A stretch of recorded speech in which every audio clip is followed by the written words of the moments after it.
நிலா பாண்டிக்கிட்ட வானதியை தனியாக கூட்டிகிட்டு போய் டைம் ஸ்பெண்ட் பண்ணுங்க அப்படின்னு சொன்னதை ஞாபகம் வச்சுக்கிட்டு பாண்டி வானதிக்காக காத்துட்ருக்காரு. கண்ணா, நான் கொஞ்சம் வெளியே போயிட்டு வரேன், நீ வண்டி வேலையெல்லாம் பார்த்துக்கோ. எந்த வேலையாக இருந்தாலும் பொறுமையாக செய். வண்டியை மட்டும் தொடச்சிட்டு வேலை முடிஞ்சிடுச்சுட்டு கஸ்டமர்கிட்ட வண்டியை அவசரப்பட்டு கொடுத்துறாத. சரிண்ணே, நான் பார்த்துக்கிறேன், நீ போயிட்டு வான்னு சொல்லிட்டு இருக்கும்போதே வானதி கடைக்கு வராங்க. வா வானதி, உட்காருன்னு பாண்டி வானதிக்கு சேர் எடுத்து போடுறாரு. என்ன பாண்டி, என்னைக்கும் இல்லாமல் இன்றைக்கி வரவேற்பு பலமாக இருக்குது. அது இல்லை வானதி, நேற்று கோச்சிட்டு பேசாமல் போயிட்டேன், எனக்கு ரொம்ப மனசு வருத்தமாக போச்சு. சரி அதை விடு, நம்ம 2 பேரும் வெளியே போயிட்டு வருவோமா?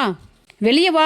என்ன பாண்டி, நீ உன் கடையை விட்டு வெளியவே வரமாட்டேன், எப்போ பாரு வேலை இருக்குன்னு இந்த கடையவே கட்டி பிடிச்சிட்டு அழுவேன், இன்றைக்கி என்ன புதுசாக இருக்குன்னு வானதி சந்தேகத்தோடு கேட்குறாங்க. உன் கூட வெளியே எங்காவது போகலான்னு சொன்னாலும் சண்டைக்கு வர்ற, என்னதான் வானதி பண்ணட்டும்னு பாண்டி புலம்புறாரு.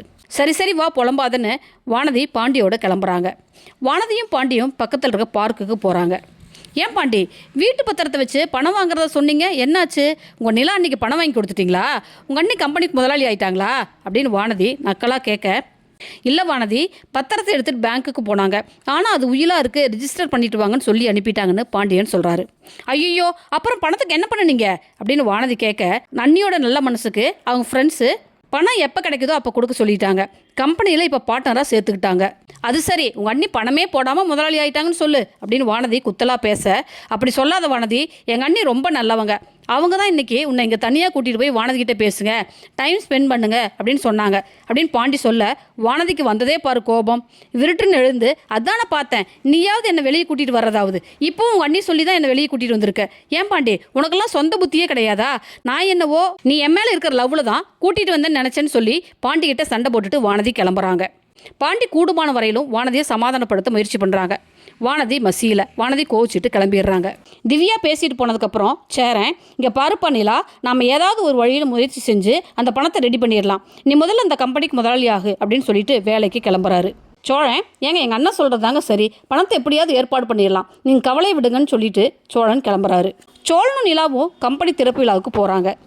அந்த புது கம்பெனிக்கு டிஎன்எஸ்ன்னு பேர் வச்சுருக்காங்க, அதாவது திவ்யா, நிலா, சோபனா அப்படின்னு அவங்க 3 பேர்த்து பேரையும் சேர்த்து கம்பெனிக்கு பேர் வச்சுருக்காங்க.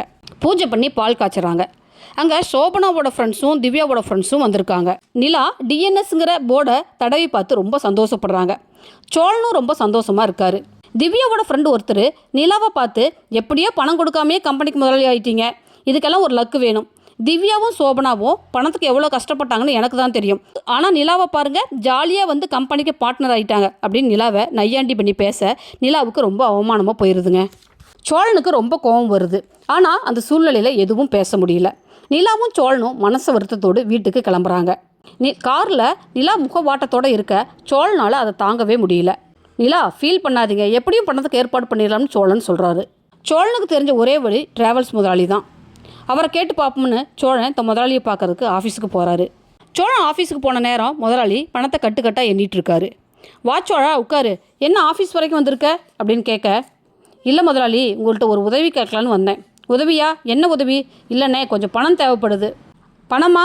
அன்றைக்கி தாண்டா உன் தம்பி கடையை லீஸுக்கு எடுக்கிறான்னு அட்வான்ஸ் பண்ணுங்க வாங்கிட்டு போனேன், அதே இன்னும் கழியலை, அதுக்குள்ளே அடுத்த அட்வான்ஸா? அது சரி, எதுக்கு அட்வான்ஸ்னு முதலாளி கேட்குறாரு.